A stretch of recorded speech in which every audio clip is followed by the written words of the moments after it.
In 1922, Howard Carter knelt in the dark and held a candle to a small hole he had just cut through an ancient sealed doorway. Warm air rushed out, carrying the smell of 3,000 years. The flame flickered, and as his eyes adjusted, gold began to emerge from the blackness. Statues, a golden throne, strange animals, the glint of treasure stacked floor to ceiling. When his patron asked whether he could see anything, Carter gave the most famous answer in the history of archaeology. Yes, wonderful things. He had just found the intact tomb of Tutankhamun, a minor boy king who had ruled for less than a decade and died before he turned 20. It would make Carter the most celebrated excavator who ever lived. But 20 years earlier, in 1902, that same man had stood a short walk away, in the very same valley, at the mouth of a different tomb. He looked at the rubble-choked entrance, judged it small, undecorated, and worthless, and moved on. Over the following years, the spot was used as a dumping ground for excavation debris until its exact location was buried and forgotten. That worthless hole in the ground was the entrance to the largest tomb ever cut in the Valley of the Kings.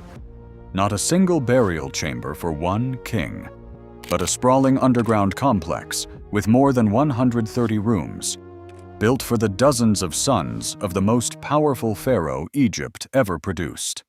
It is 4 to 5 times larger than the next biggest tomb in the valley, and dozens of times larger than the golden tomb of Tutankhamun that made Carter immortal. He walked past it. He buried it.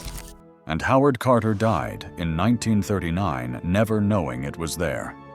It would take until February of 1995 and a stubborn American Egyptologist named Kent Weeks to prove what had been lying under that spoil heap the entire time.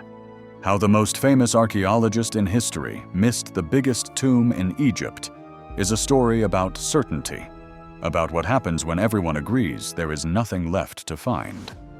And to understand how a discovery this enormous stayed invisible for so long, we first need to go back to the very beginning, to the first man who ever set foot inside it, almost a century before Carter was even born.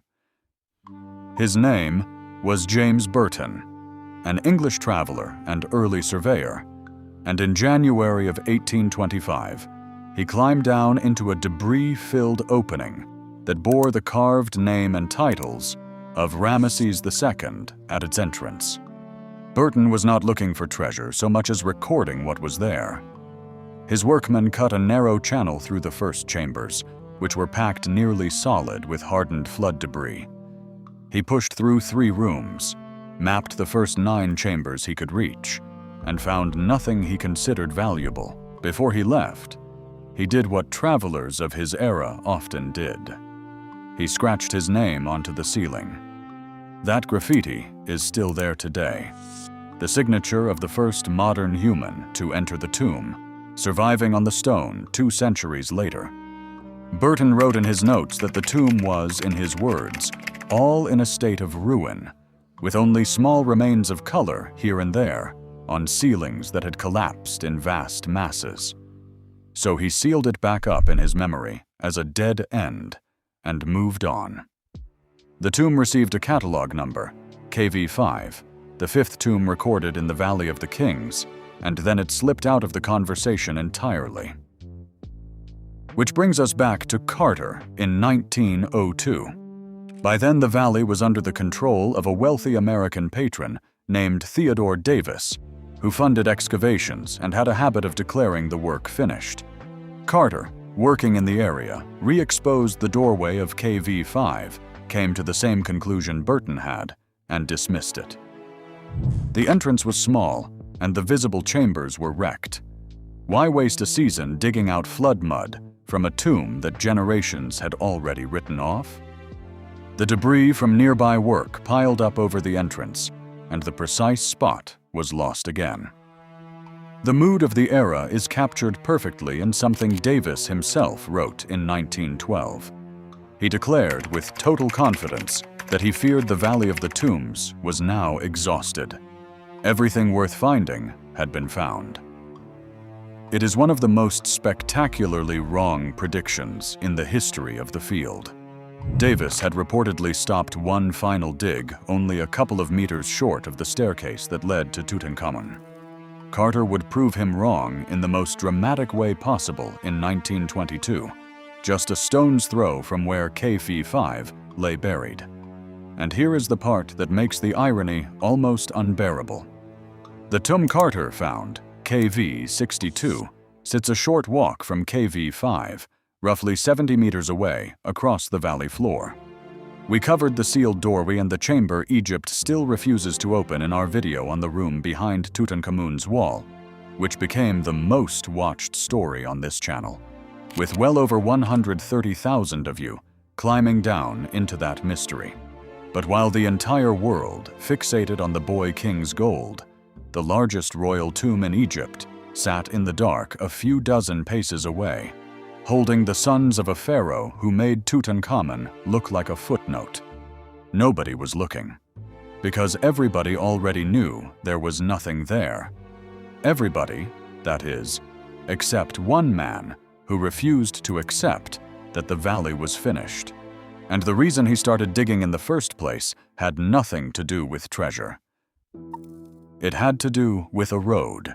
Kent Weeks was born in Washington State in 1941, earned his doctorate in Egyptology from Yale in 1970, and by the late 1970s had developed an obsession that most of his colleagues considered unglamorous.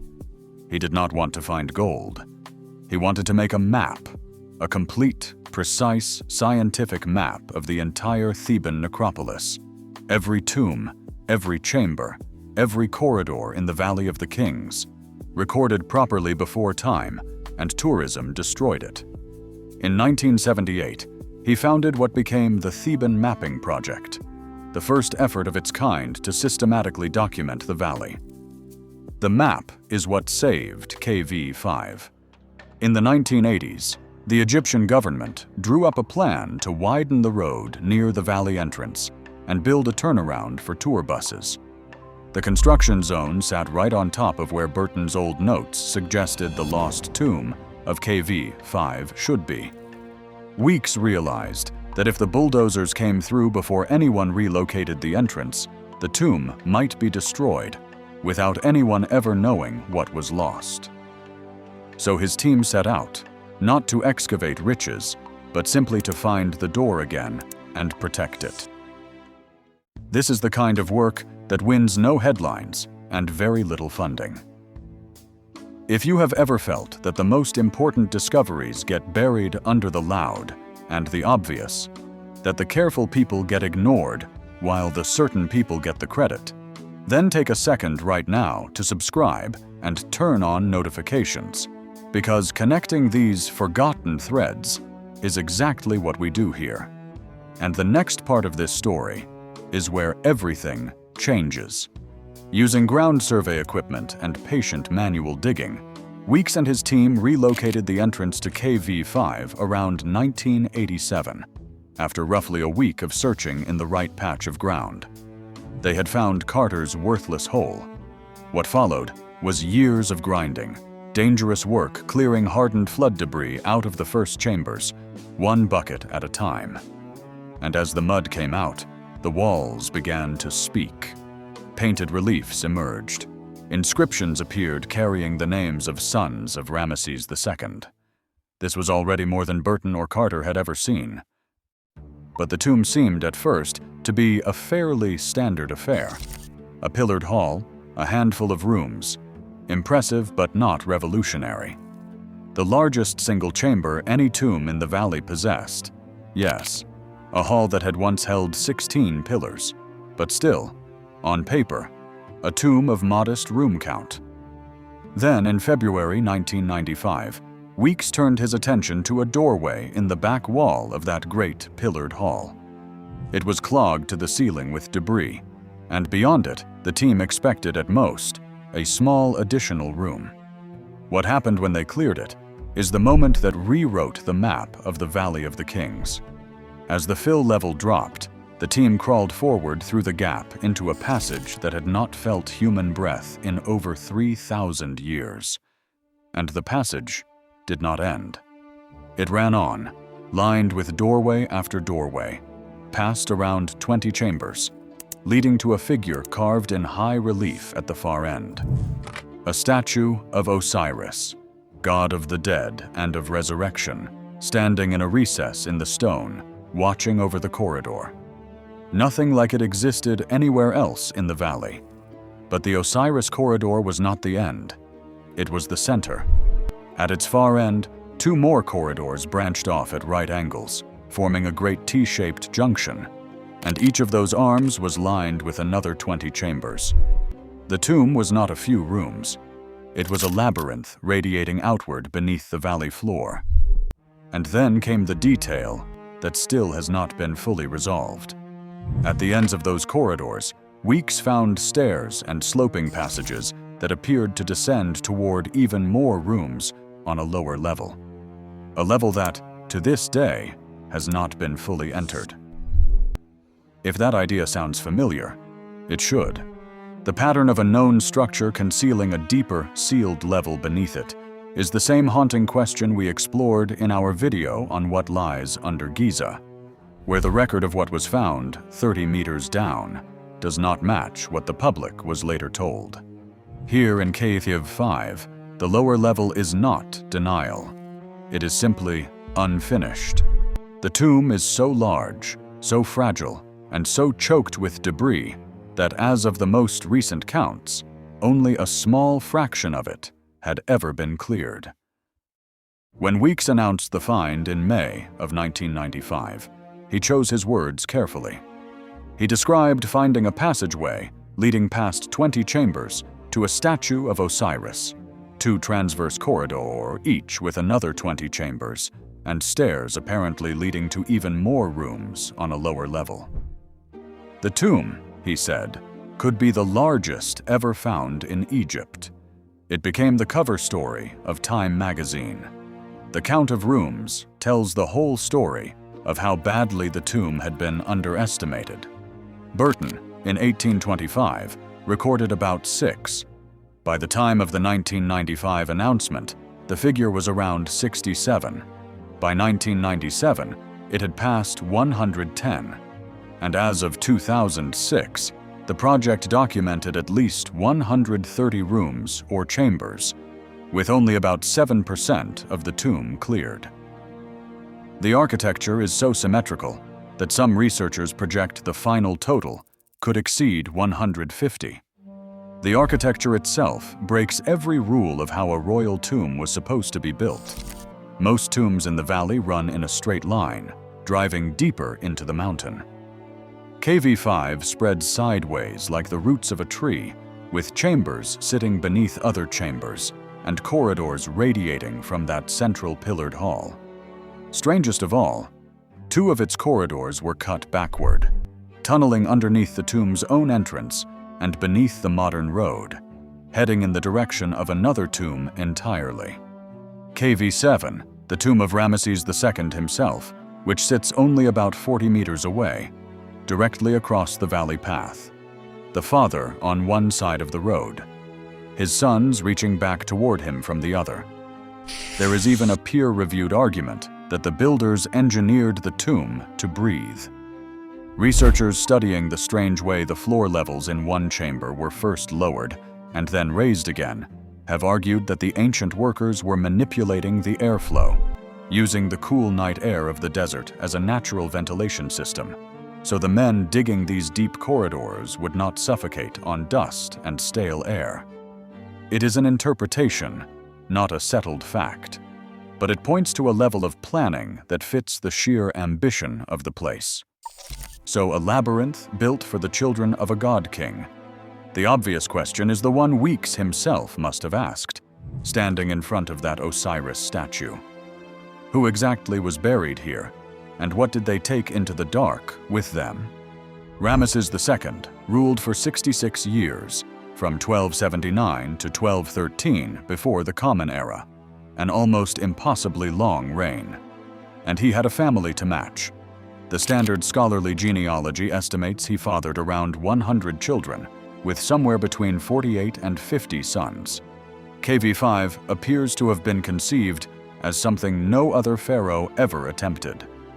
Not a tomb for one body, but a single family mausoleum, a permanent underground house for dozens of royal sons, generation upon generation laid to rest together.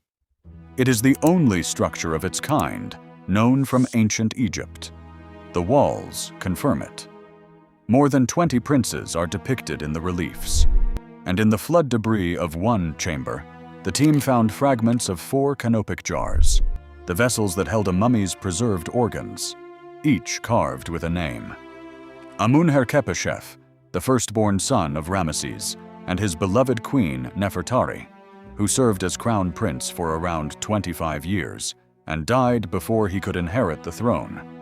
Ramesses, the eldest son of another queen, who became crown prince after him, and 2 more, named Seti and Meriatum, the eldest sons of the most powerful man in the ancient world, gathered in one place in the rock.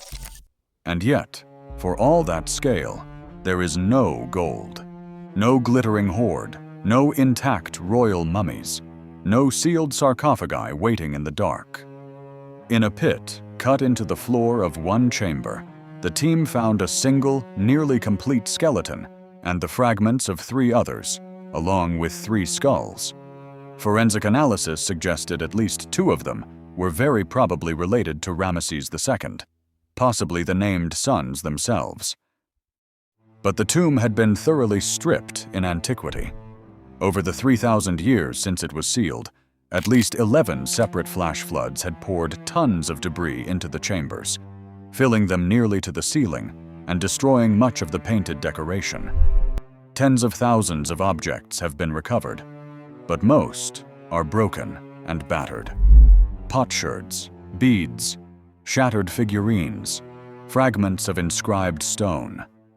The treasure of KV5 was never gold. The treasure is the knowledge that it existed at all. There may even be a 3,000-year-old written record of the robbery. A papyrus held in the museum in Turin accuses a man named Kanena, son of Ruta, of stripping stone from what it calls the tomb of the royal children of the king. Many Egyptologists believe that tomb is K55 itself, which would mean we know the name of one of the men who helped empty it, an ancient confession recorded on a scroll while Carter's worthless hole was still a working crime scene.